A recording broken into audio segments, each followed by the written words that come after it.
If you can get the king to visit your bedchamber on the first evening, you'll be perceived as a great success.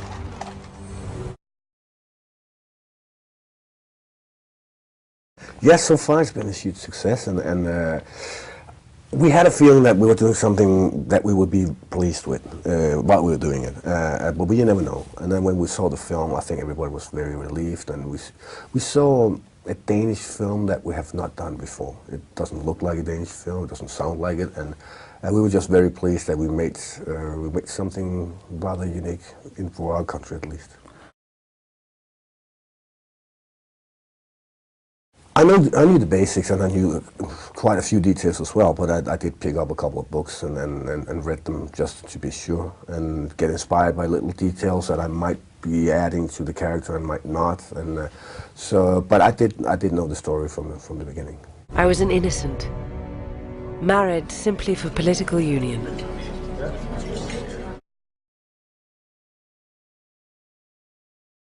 No, I think that getting into the head of a character that is 250 years old is the same work as getting into somebody we invented today.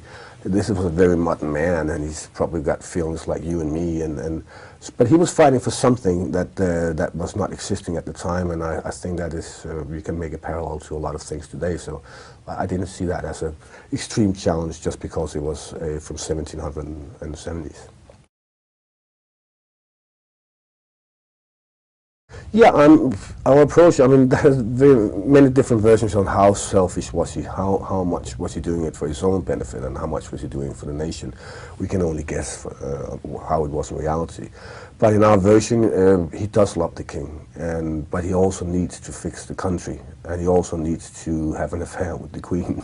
And you know, down the line, he just forgets about everybody around him, and he forgets about the king, his friend, his loved one, and he gets tunnel vision, and it obviously can only end one way. To a man who cared little for me. Drikke, jeg kan godt lide luder med store bryster, og jeg kan godt lide at slås. Og hvad der galt i det?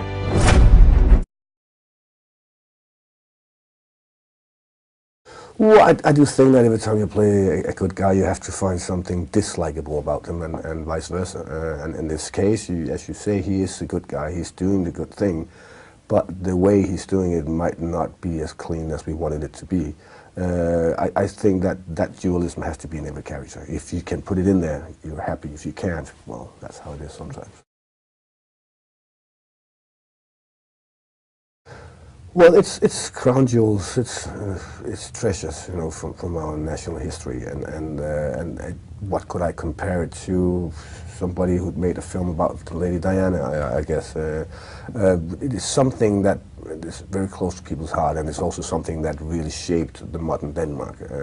And besides that, there's a real, true, and powerful romantic love story in the film, which is not invented. So I think this combination of drama and love story is, it never goes out of fashion, and when it's true, it's even stronger. Gå så! Gør hende sjov! Jeg vil gerne have en sjov dronning!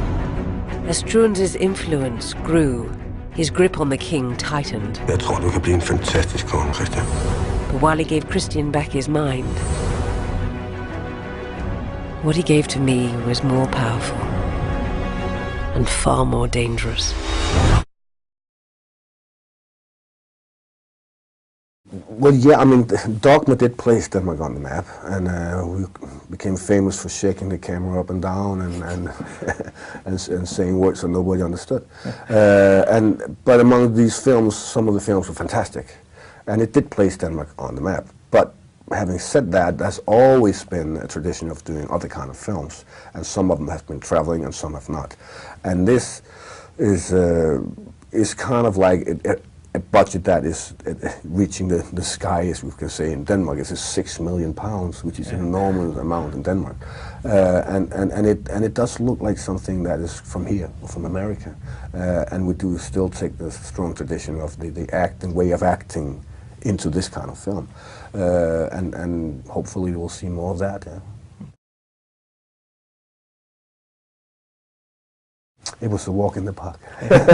No, I enjoyed it a lot. I haven't been home for 5 years doing anything. I've been doing, as you said, English-speaking films or French or German-speaking films.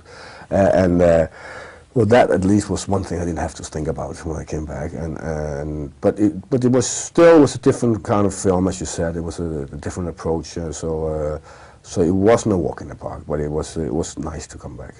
Er det sandt? Nej. Du ødelægger mit land, Strunse. Jeg kan gøre lige, hvad der passer mig. Kongen lader sig diktere direkte af en oplysningsmand. Du er en skide provinslæge, og nu tror du kraftigt, at du kan styre et helt land.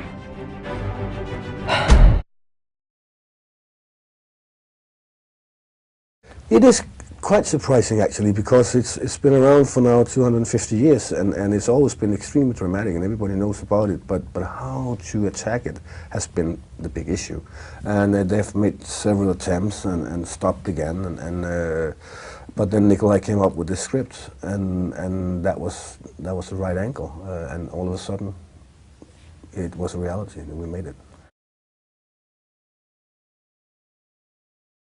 Well, he can definitely go on to Hollywood. I mean, he is very inspired by Hollywood, as most of us. I mean, I didn't grow up with Czech film or French films. I grew up with American films or British films, and a lot of them are fantastic. And the way he works, his style, his professionalism with the camera, his visual talent, and on top of that, his extreme close relationship with his actors, and every time we have second doubts about something or we have any kind of trouble, he always have a solution somehow.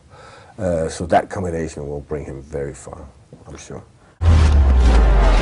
Our affair would change a nation forever.